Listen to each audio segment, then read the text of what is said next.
Hey everybody, this is Trail from Crossing the Trail, and I just saw a very interesting, long, but not unnecessarily long, it's very fruitful video that was made by a reformed gentleman named Justin Peters, and exposing the Word of Faith movement. By the way, don't forget to hit like, or is it like, and subscribe. Hit the little bell and the little thingy around the bell so you get all my videos. But anyway, exposing the Word of Faith movement. And, if somehow, through some miracle, Justin Peters, if you see this video,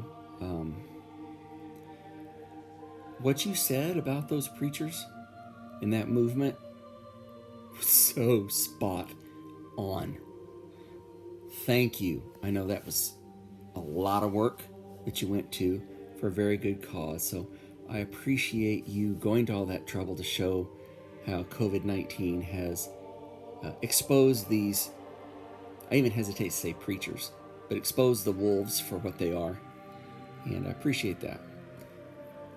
That being said, at the end of it, another video of his came on because I didn't hit the back button fast enough. But then I saw it was something else, a seminar that he had done about the Word of Faith at a church somewhere. And I thought, oh, well, there may be some good stuff in there. So I started watching that too. And, you can just definitely tell when you're interacting with an audience, no matter how well you do just talking into a camera, there's something about interacting with an audience. It just makes it really come alive. So that was interesting. But near the beginning, when he was talking about cults, he says, obviously there's sociological cults, like drink the Kool-Aid, we're all going to die together cults, and theological cults, which deny the essentials of the historic Christian faith. And he talked about like Mormons and Jehovah's Witnesses or theological cults.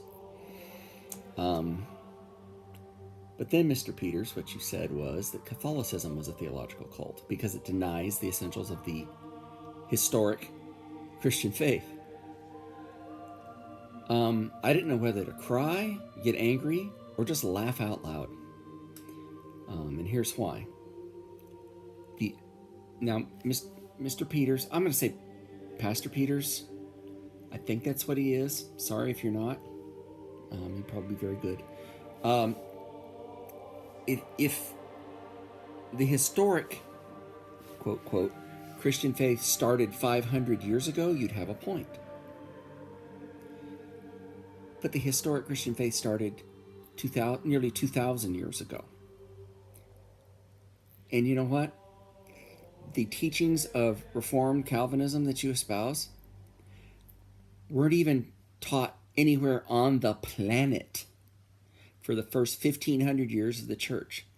So how you could possibly say that Catholicism denies the historic Christian faith is beyond me. In fact, I would dare to say that now I'll give some credit here, the Eastern Orthodox or the Catholic Church, those are people that can start making claims of historic Christian faith. Because your system of teaching, from sola fide to sola scriptura to sola your feet, just didn't exist for the first 1,500 years of the church. And even if you say, oh no, it existed in the Bible, well, that presupposes two things. One, that the historic Christian faith disappeared completely with no record whatsoever for 1,500 years. Or that the historic Christian faith just was underground. I don't know. Here's one way to look at it. No matter how much you cherry pick St. Augustine, was it St. Augustine? Anyway, no matter how much you cherry pick that, the historic Christian faiths are Catholicism and the Eastern Orthodox churches. possibly the Coptic. I'm not sure how they fold into Orthodoxy. But anyway, they're the only ones. If you say the Bible had it and it disappeared, that would also mean that the early church fathers, people, the apostolic fathers who knew and were taught by the apostles, somehow forgot so much teaching of the historic faith that they were taught by the apostles that they taught the opposite.